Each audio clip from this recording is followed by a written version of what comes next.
નમસ્કાર, સત્યમેવ જયતે લાઈવ ન્યૂઝમાં આપનું સ્વાગત છે। વડોદરા જિલ્લાના નાગરિકોને હવે આધાર સંબંધિત સેવાઓ માટે વધુ સરળ અને ઝડપી સુવિધા મળશે।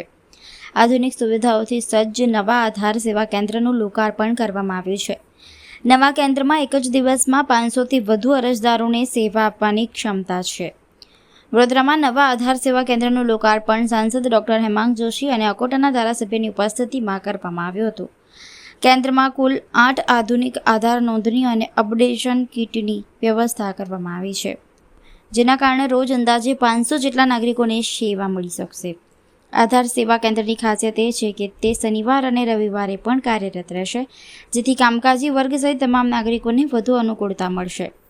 આ પ્રસંગે સાંસદ ડોક્ટર હેમાંગ જોશીએ જણાવ્યું હતું કે હવે નાગરિકો કોઈપણ એજન્ટ કે વચેટિયાની મદદ વિના સીધા જ કેન્દ્રમાં જઈ આધાર કાર્ડની નોંધણી, સુધારા અને અન્ય સેવાઓનો લાભ લઈ શકશે। સરકારનો ઉદ્દેશ્ય પારદર્શક, ઝડપી અને સરળ સેવાઓ લોકો સુધી પહોંચાડવાનો છે।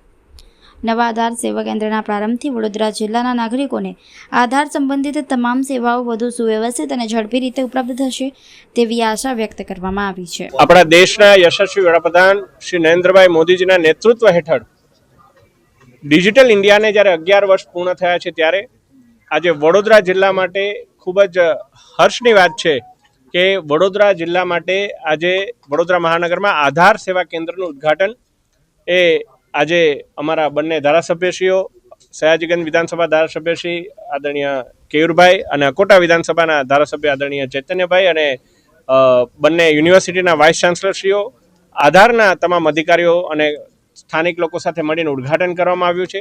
આ આધાર સેવા કેન્દ્ર એ પાસપોર્ટ સેવા કેન્દ્રના જ ફોર્મેટમાં એક નાગરિકોને સીમલેસ સુવિધાઓ મળી રહે, ઓનલાઈન અપોઇન્ટમેન્ટ એમને મળે, અહીં આવે તો ટોકન સાથે પહેલાં એમના ડોક્યુમેન્ટ વેરિફિકેશન થાય, ત્યારબાદ 8 જેટલા કાઉન્ટરની અંદર એક દિવસની અંદર 500 જેટલા નાગરિકોને આની સુવિધા મળે અને એ પણ કોઈ પણ જાતના વચેટિયાઓની દરમિયાનગીરી વગર, કોઈ પ્રકારના ખોટા ધક્કા ખાયા વગર એમનો આ લાભ મળે એ માટેનો આજે પ્રયાસ કરવામાં આવ્યો છે।